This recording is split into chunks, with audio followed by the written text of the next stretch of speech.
In Season 2 of Shadowlands, your routes are going to change. There's just no way around it with the removal of the Prideful Affix and the addition of the Tormented Affix with 4 lieutenants spawning throughout the dungeon. It's very unlikely that the route you've been using for the last however many months will still be viable today. Some dungeons, it will be more exacerbated than others. So what I wanted to take a look at today was a slice of what the 8 dungeons have in store for you, the locations of every single lieutenant in this week at least, and you'll be able to start brainstorming about how you want to change your route. I'm going to make a lot of detailed videos on Mythic Plus, especially dungeons, but also on routes just like I did in Season 1 and back in BFA as well, so stay tuned for that. But while we wait for all of the things to settle out, let's start thinking about what might actually change.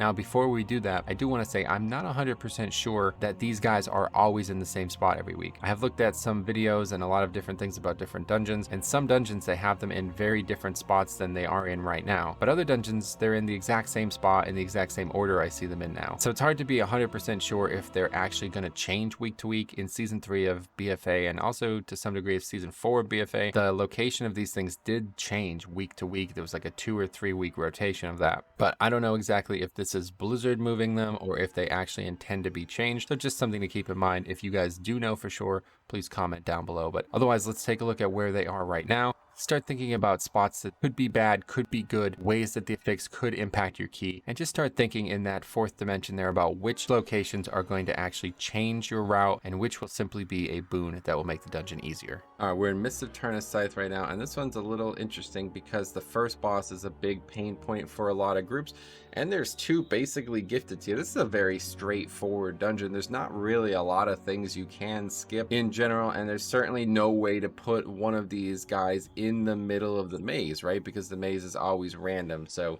there's basically 2 spots that just have to be where they are, and that would be these 2 here. So there's one right in front of the maze starting, and then there's one right after the boss. The second boss is you jump down. So the other question is simply only where are these other 2 now? They could have easily done something here where they put you in a position where you had to pull trash that you didn't want to pull, and that, you know, it could still happen, I suppose. The days aren't over, but it certainly does seem like they're being far more generous. So I just want to quickly show the actual location here if I can, and it's just right against the edge here. So yeah, a lot of people pull all this and then skip this pack. You're still going to be able to do that.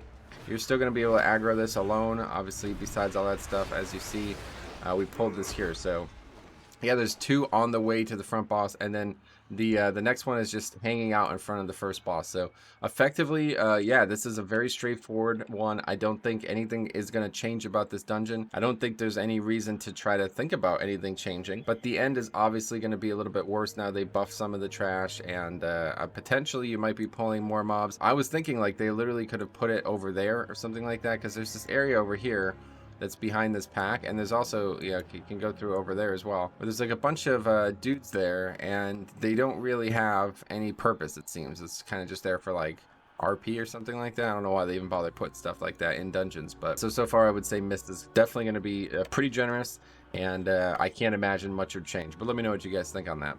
Next we have the other side, and this is the dungeon that potentially might be changed the most because there's a lot going on with the bosses in here. They did just nerf Hakar, but certainly these are the hardest compilation of bosses you're going to see across all 8 dungeons. And the locations of these guys is very inviting. So you can actually see 2 of them just from standing here at the entrance, both kind of guarding the entrances of 2 of the areas. And if you remember, Zul'Gurub is where Hakar is, so one of these is definitely going to be gotten regardless if you're going to Hakar first. But a lot of the reason people went to Hakar first was simply because the routing didn't really work out with Pride. In fact, the common route that developed for this was very Pride oriented, and there is a lot of free count in this dungeon, a lot of optional count in the Ardenweald area that you can get. So I could see this one getting very revolutionary, becoming very different overnight, and getting these lieutenants early, especially before Hakar, is probably going to be the mandatory play here, to the point where you might be doing Hakar last now, and maybe that will feel weird, but I don't know if it's a problem at all. For me though, I was thinking like it might be even more interesting to just try to get all of these and then go do the average route, you know? They're the other 2, so both are on the outside, and then there's 2 in front of, this guy's just in that kind of entrance to the Mechanome area, and then the other guy's just hanging out, seemingly, I haven't actually seen it, but he looks like he's just right in front of the bridge in Ardenweald, so shouldn't be an issue getting either of these, obviously. They should just be in the natural progression through the areas. But yeah, I think you probably maybe even go to get this one first, the Mechagon one first, and then leave and go do Ardenweald first or something. Or maybe, you know, I don't know. But I do think getting 4 of these as fast as possible is extremely valuable. So I could easily see like going not to this direction first. Potentially, actually, you know, maybe this is what ends up happening here. You go over here first, same way, go around the right, and then clear all the way to Ardenweald, go in here, get this one, and then go back to Ardenweald side and get all 4, do this boss first, and then go back and bang out the last 3 bosses. I think that would be very interesting, actually. Just kind of like a boss rush, you know. You have very little trash in between the bosses at that point. You've cleared out the entire ring here, but we got to see MDT and everything to make sure exactly how much count. But this, I definitely think this will be the dungeon that has the most changes, certainly from the season 1 routes. Throw those out. This one feels like a joke of some sort. Halls of Atonement, and you got 2 of them standing right next to each other, to the point where I'm not even sure you could aggro any of this stuff without aggroing one of them. We're gonna test it. But yeah, these 2 are directly in front of the first boss, and I guess this is kind of where they had to put, I mean, at least one of them, right? Because this place is so freeform, you can't really require them elsewhere. But I do think they should have probably at least put one, maybe by the Shards of Healthiest. Like, that's where I thought they were going to be. I thought all 3 would be right next to the Shards of Healthiest. So you have 2 right there in front of the first boss, and then the other 2 are behind the second boss, which is without question the hardest boss in the dungeon by a mile. Like, it's really not even close. I'm actually kind of, yeah, this one feels like they're trying to nerf the dungeon, if anything. I'm kind of shocked by this, especially given how the 2 are just completely, you know, you can't get these until you pass that boss, and then they're both back to back effectively. I kind of expected one to be back here somewhere, and I certainly expected at least something to be involving the Shards of Healthiest, but these guys right next to each other, I don't know, this might be a very good thing for some groups. Are people going to pull these together? I don't actually know. But let's take a look for science here. I want to see what happens if we aggro this pack. Now, I am on the right side, which I normally never am.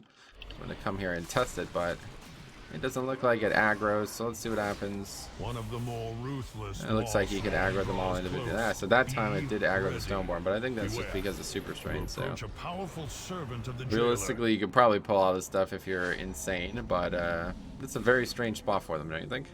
Sanguine's another strange one because you really don't have a lot of luxury in terms of skipping in this dungeon, and this new lieutenant situation certainly seems like it's going to be a nail in the coffin for a lot of the other skips. So you have one in this area, which is very punishing for the people who almost always skip this area. This is like very, very, very common to skip this. You don't even need a rogue or any invis pots. You can just walk right by them a lot of times. Now this dude is not only, he's not really blocking the exit, at least. I guess it could be worse, but he's over in the corner there, so you're going to have to pull the whole room if you want to access him, which I'd imagine most people are going to want to do. Then here too, it's almost like you go out of your way here. I don't think there's any additional trash down here. It's hard to tell just on the maps. Yeah, this is another area here, right through the door. Usually people skip this area or do something along this way. So so what I could see my route changing to immediately is definitely something that's going to have to incorporate this area. I just don't know where else you would skip though, right? Like, I mean, that's the problem. In the beginning of the season 1, we did kind of just a walk straight route, and could probably see myself getting back to that. Doesn't look like you know, there's not a lot of options either, because you can't really skip bosses in this dungeon. There's no way to get anything but 1 for this first boss, which is a pretty hard boss. They did nerf it recently, but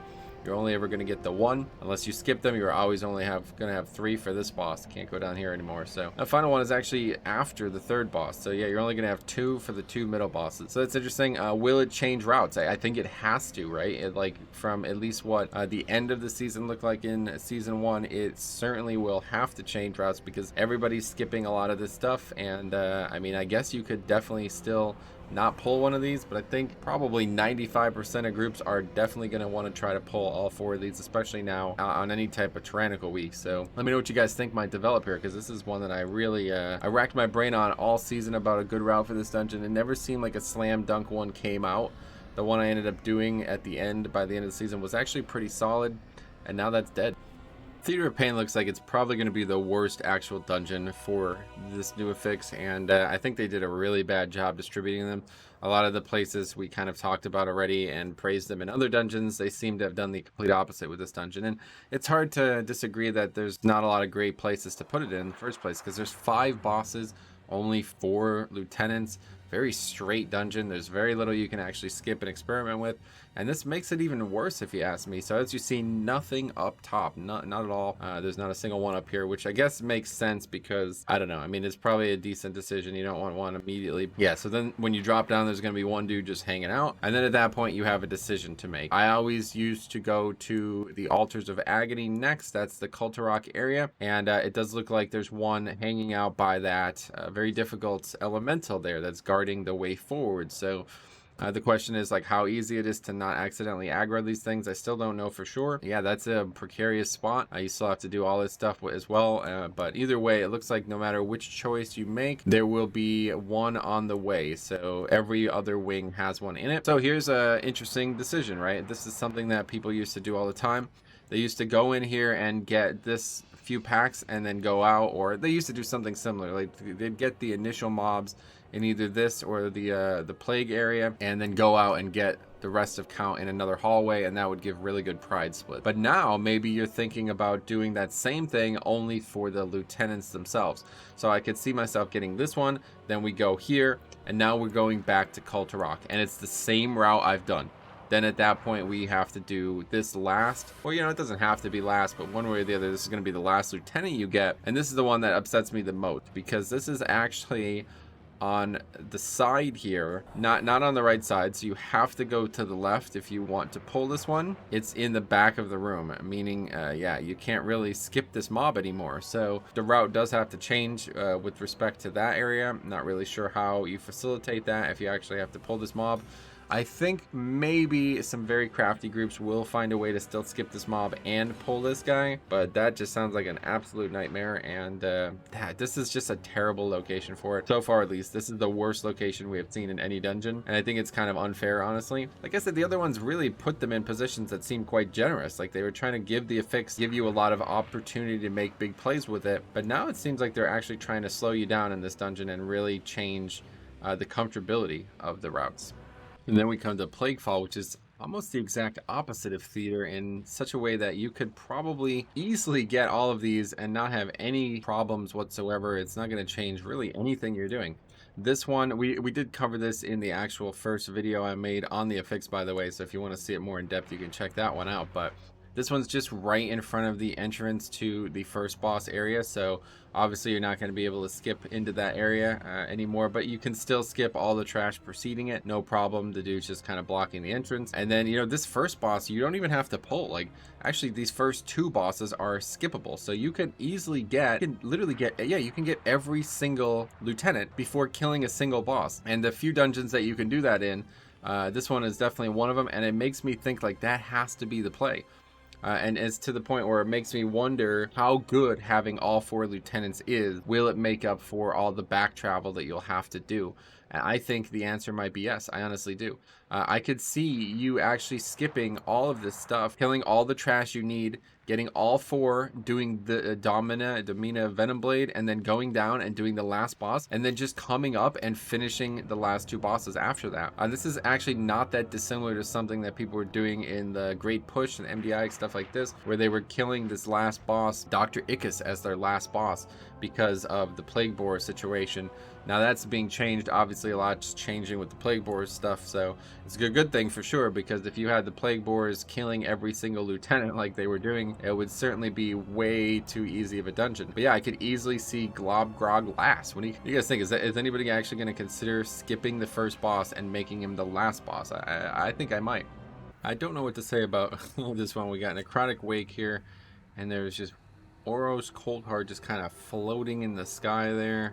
Not present when I go up to either of these two. Presumably that's where he is. Just show, because that's actually where the necropolis is, but I don't know if he's in the Stitchwork area or if he's maybe somehow not until the last boss. Presumably the last one is going to be in front of Stitchflesh here. I don't know. Opening locations are a little bit interesting too. They basically put it on a side here where it's going to be pretty easy to accidentally aggro trash, and I don't think that really matters anymore. But if you pay attention to the normal route, like what used to happen, people used to just kind of go this way and then around, and then they'd hop up on the stage and kind of come behind here.